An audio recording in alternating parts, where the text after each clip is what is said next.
Muy buenos días, queridos amigos, queridos eh, participantes en la parroquia La Natividad del Señor. Me dirijo a ustedes nuevamente con la petición de nuestro párroco, Patricio Narváez, ¿cierto? Que me ha pedido que retome algunos de estos comentarios que estaba haciendo hace algún tiempo, eh, pero de una manera más sistemática. Y la idea es hablar de algunos problemas de actualidad, de manera tal que como cristianos, como participantes de la iglesia, podamos formarnos nuestras propias convicciones, ¿cierto? Conocer también la posición católica respecto a algunos temas y básicamente también saber o reflexionar acerca del mundo en que vivimos.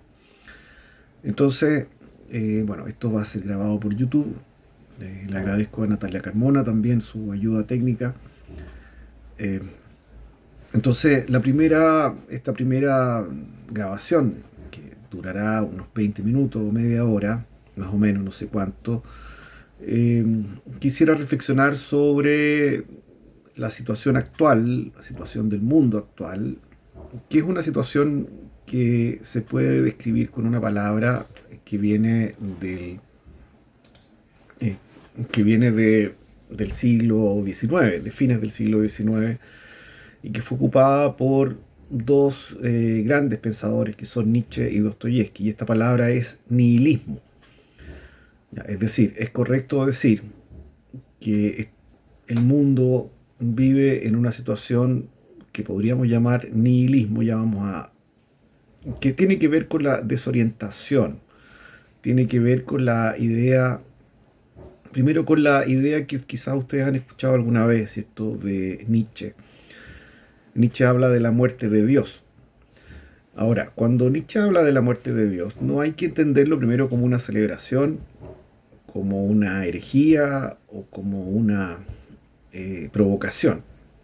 Si uno va al contexto, ¿cierto? Donde se dice esto, que es el libro La Gaia Ciencia, y después Así habló Zaratustra, Nietzsche lo que pretende es hacer de manera metafórica un diagnóstico cultural. Es decir, qué está pasando en el mundo, qué creen las personas del mundo. Y lo que quiere decir Nietzsche con esto, lo que él piensa, es que el cristianismo ha perdido su vigencia. ¿Qué quiere decir esto? Bueno, y que esto no es solamente, no se refiere solo al hecho, digamos, numérico, que por lo demás no era evidente en los tiempos de Nietzsche, ahora sí, pero no era evidente en los tiempos de Nietzsche que la gente no iba a la iglesia, al contrario.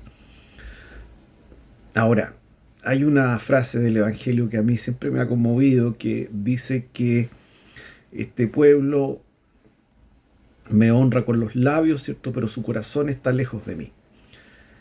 Y eso tiene que ver con la muerte de Dios. ¿En qué sentido? En que si bien podemos seguir los ritos cristianos, nuestra vida práctica, nuestras decisiones, nuestros ideales, nuestra forma de vida, se rigen por otros parámetros que no son cristianos, y a veces sin que nos demos cuenta.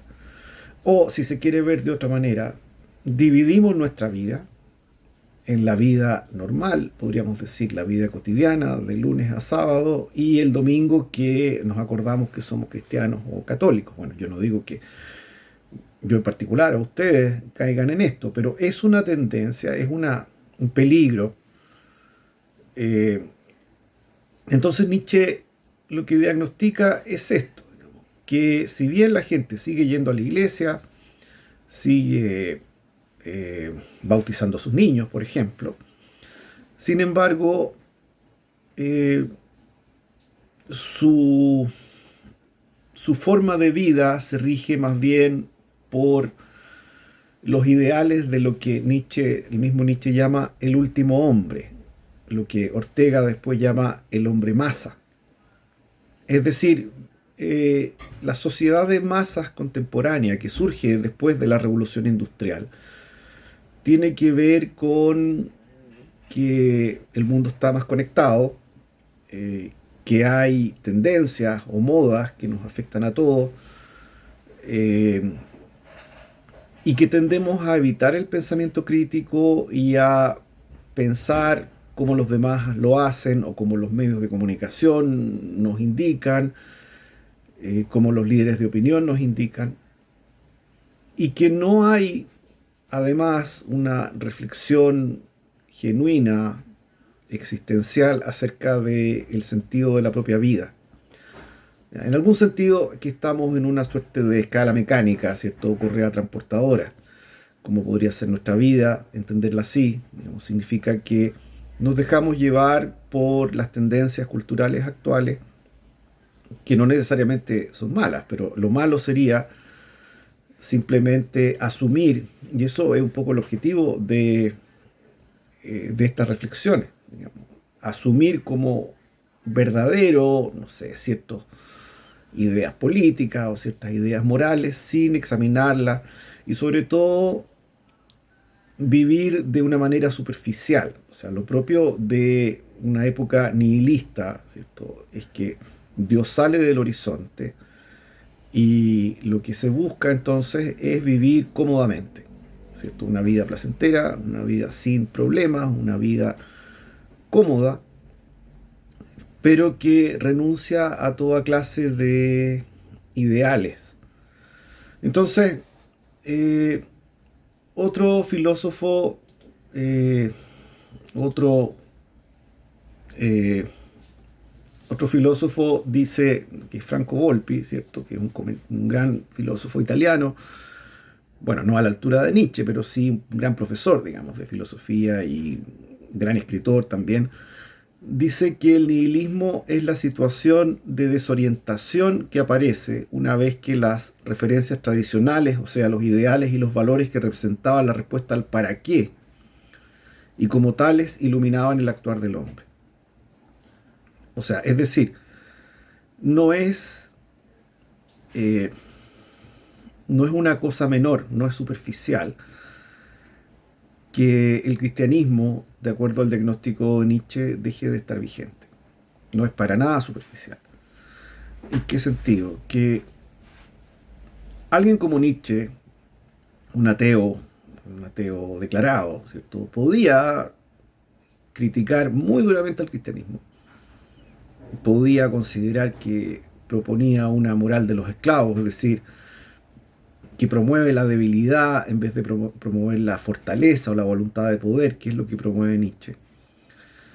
Eh, Sin dejar de reconocer, ¿cierto?, que el cristianismo durante muchos siglos le dio una orientación a la vida humana. ¿Ya? Es decir, en una época en que lo normal sea creer, ¿cierto?, las personas pueden, por ejemplo, interpretar los sufrimientos y los problemas de su propia vida como, no sé, como pruebas, no sé si pruebas es lo correcto, como algo que Dios permite para que podamos crecer, para que podamos superarnos, para que podamos experimentar la compasión de los demás. Y así también una persona creyente experimenta también lo bueno de su vida como algo que Dios le ha querido regalar. ¿Ya? Y además tiene el horizonte de la vida eterna, ¿cierto? Sabemos que no todo se acaba en este mundo, que esta vida es una vida provisional, que es una vida que hay que vivir plenamente, ¿cierto? No pensando mucho en la vida eterna, pero sí sabiendo que no se acaba todo con la muerte. Bueno, ¿qué pasa si esas ideas, si esas convicciones, más que ideas, si esos principios fundamentales que están en el corazón, podríamos decir, de los cristianos, dejan de tener vigencia? ¿Qué pasa con eso? Bueno, reflexionemos un poco. ¿Qué pasa si yo pienso que la vida, por ejemplo, se acaba definitivamente con la muerte? ¿Ya? ¿Qué pasa si yo pienso que mi propia existencia no viene del amor de Dios, ¿cierto? Que pensó mi vida, que pensó mi familia, que pensó mi mujer y mis hijos, etcétera, que quiere, por amor, digamos, crear y darle vida a sus hijos, sino que al contrario yo pensara que todo es simplemente fruto del azar, en el fondo que venimos del azar, del azar genético, y que nos dirigimos a la nada, que sería la muerte. Bueno, la sociedad de masas no le gusta pensar estas cosas. Ya le hacemos el quite, y nosotros también, le hacemos el quite a estos temas desagradables, y la sociedad actual nos da todo, muchos medios para estar permanentemente distraídos acerca de estas cuestiones últimas, esenciales. Sin embargo, la vida misma nos recuerda su propia fragilidad, ¿cierto? Cuando perdemos un ser querido, cuando perdemos a nuestro padre, cuando perdemos en mi caso, ¿cierto? Hace muy poco, al mejor amigo, es difícil de no reflexionar acerca de el sentido de la vida, de la trascendencia, de qué es lo que realmente vale la pena en la vida, qué tanto vale la pena, por ejemplo, juntar dinero, o buscar cargos, o trabajar en exceso, qué es lo que va a quedar después de mi vida, después que yo desaparezca, después que yo me muera. Eh, bueno, el punto es que eh, el cristianismo daba un horizonte de trascendencia, el cristianismo permite vivir con cierta tranquilidad existencial, ¿cierto? Y pensar también en hacer el bien a los demás. Yo no digo que la bondad sea patrimonio de los cristianos, no, no creo eso, digamos. Pero sí creo que los cristianos tenemos un horizonte de sentido, ¿cierto? Podemos pensar el sentido de nuestra vida con la ayuda del Evangelio. Bueno, ¿qué pasa si esto desaparece? ¿Qué pasa si el cristianismo ya no convence a nadie? ¿Qué pasa si el cristianismo se transforma en un conjunto de rituales vacíos? Y eso es lo que dice Nietzsche que estaba pasando en su época. Y su época ya ha pasado mucho tiempo. Su época era 1880, 1882, 1890, ¿cierto? El principio de siglo, 1900. ¿Qué pasa cuando vienen dos guerras mundiales que devastan Europa? ¿Qué pasa con las convicciones fundamentales de esas personas? Bueno, frente al nihilismo hay varias opciones. Una opción, yo diría, es el ateísmo superficial, ¿cierto? O simplemente intentar, porque no creo que se pueda, pero intentar no pensar en los problemas fundamentales de la vida, intentar hacer lo que resulta fácil finalmente, hacer como que hacer como que la vida fuese para siempre. ¿Ya? Poner entre paréntesis la idea de la muerte, no pensar, rehuir la idea de la muerte, rehuir la idea del sufrimiento, pensar que la muerte y el sufrimiento es algo que le pasa a los demás y no a nosotros, ¿cierto?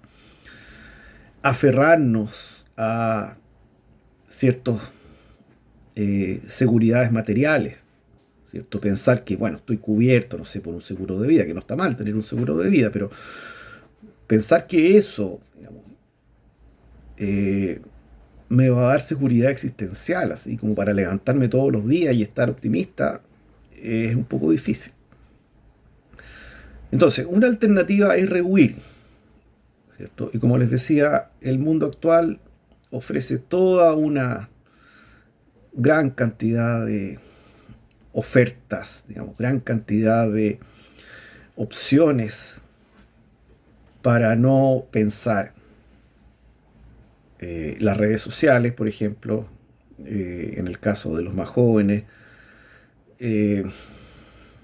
Bueno, también el trabajo, incluso. El trabajo puede ser una manera de evadirse de los problemas. Las adicciones.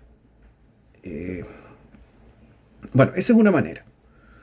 Ya, otra manera es la manera de Nietzsche, ¿cierto? Que dice que hay que promover, o que él promueve lo que él llama el superhombre. ¿Ya? O sea, Nietzsche piensa así habló Zaratustra, ¿cierto? Dice que así, que el superhombre es lo que es el hombre es en relación al hombre, lo que el hombre es en relación al mono.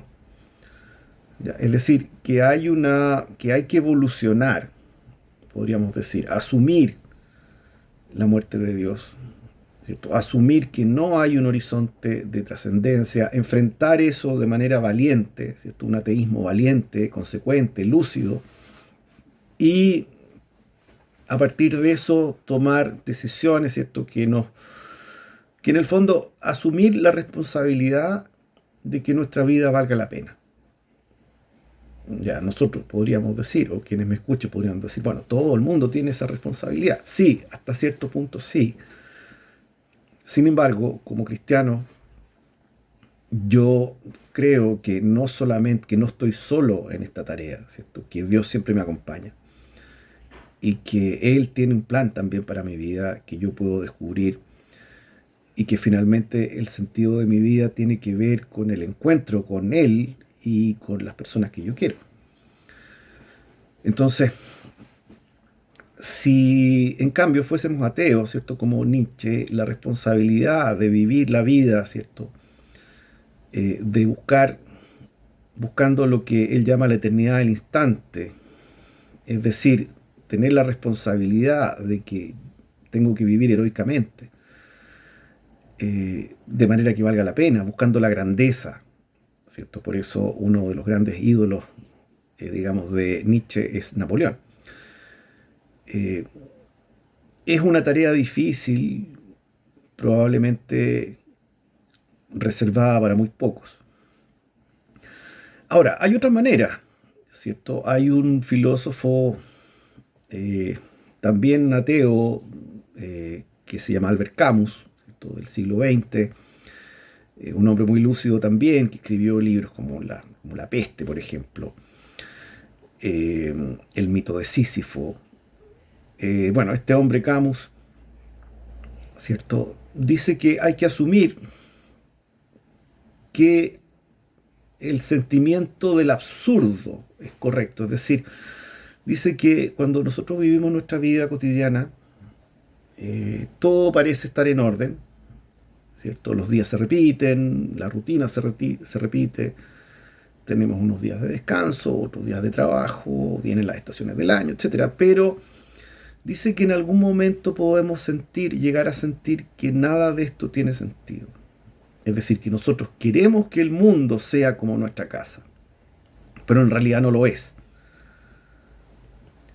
Y a la manera un poco de Nietzsche también, él piensa que hay que asumir con lucidez esta verdad, ¿cierto?, trágica acerca de la existencia.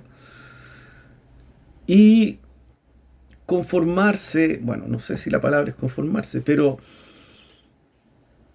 vivir la vida cotidiana disfrutando de las alegrías, ¿cierto?, sufriendo las penas. En definitiva, Camus piensa tomando la idea del mito de Sísifo, ¿cierto? El mito de Sísifo es un mito muy antiguo griego, ¿cierto? Que consiste en que Sísifo, por desobedecer a los dioses, tiene una condena terrible, que es la siguiente, ¿cierto? Tiene que tomar una inmensa piedra y llevarla hasta la cima de una montaña.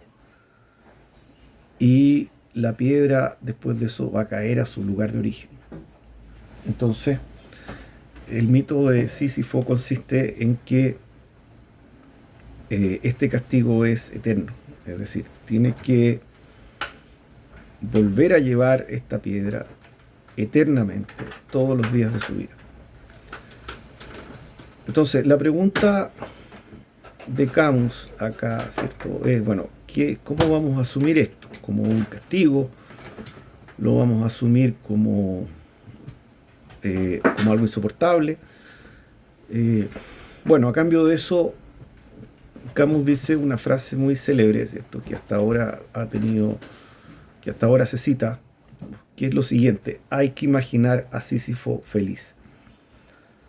Es decir, aun cuando la vida como un todo no tenga sentido, a pesar de eso es posible que nosotros por una decisión le demos sentido. ¿Ya? Es decir, que bastaría con las pequeñas alegrías cotidianas, ¿cierto? Y algo de razón tiene, o sea, también es cierto que nosotros apreciamos eso, digamos, encontrarnos con los amigos, la familia, claro, es lo que más apreciamos, nuestro trabajo, pero ¿es suficiente o no es suficiente? Bueno, y aquí quisiera, digamos, ya ir terminando bueno, una última parte de esta reflexión, o sea, frente a esto, frente a esta cultura nihilista, o sea, frente a la idea de que Dios no existe, la vida no tiene sentido, todo se acaba con la muerte, tenemos, sin embargo, todavía, aunque seamos minoritarios, ¿cierto?, en el mundo, tenemos la respuesta cristiana, ¿cierto? Es decir, en ese sentido, el Evangelio es una escuela de vida, ¿cierto?, un taller de vida. Si nosotros le preguntamos a Jesús cómo hay que vivir, bueno, hay muchos pasajes, ¿cierto?, que nos indican que la forma correcta de vivir es confiar en Dios en todas circunstancias. Agradecerle, como en el Padre Nuestro, ¿cierto? Agradecerle, pedirle por el pan de cada día. Y aquí me quiero detener en esto, ¿cierto? Que no es un dicho popular simplemente que dice que cada día tiene su afán, eso está en la Biblia, ¿cierto? En realidad, si uno ve el original, dice, cada día tiene su plaga, eso es lo que dice la versión original griega. Cada día tiene su plaga, es decir, cada día tiene su miseria. Y agrega Jesús, ¿cierto? Y ojalá le baste.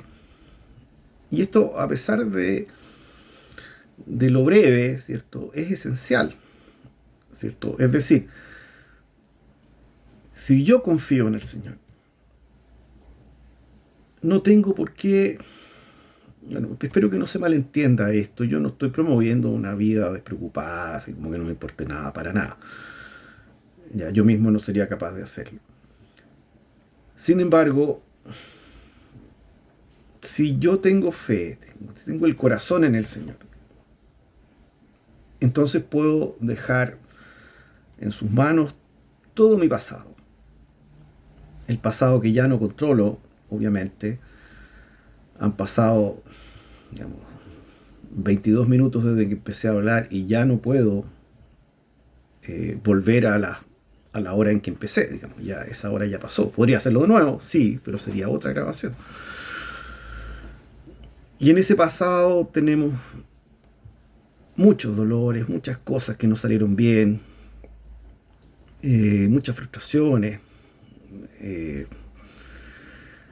Y sin embargo, yo puedo decir, Señor, yo te ofrezco mi vida tal como ha sido hasta ahora. Y en eso podemos aprender de Nietzsche, digamos, ni mejor ni peor. No quiero otra vida, digamos, esta es la vida que tú has querido, que tú has permitido que yo tenga.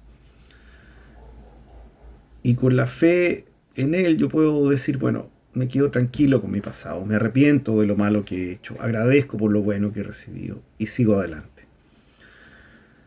Y respecto del futuro también puedo decir, como creyente, que Dios ve todo el tiempo, que Dios no está como nosotros, atrapado en el tiempo, sino que Él sabe, conoce cada día de mi vida, pasada, presente y futura. Y confío en que Él me va a ir conduciendo y me va a ir acompañando en toda mi vida, en mis decisiones, y que nunca me va a abandonar a pesar de que pueda sufrir, porque así como Él sufrió, también nosotros, por nuestra condición humana, estamos destinados en alguna medida a sufrir. No solamente a sufrir, pero es una parte importante de nuestra vida. Entonces, también puedo decir, digamos, Señor, mi futuro está en tus manos. Yo, en el día presente, que es el día que tengo, digamos, puedo trabajar, digamos, puedo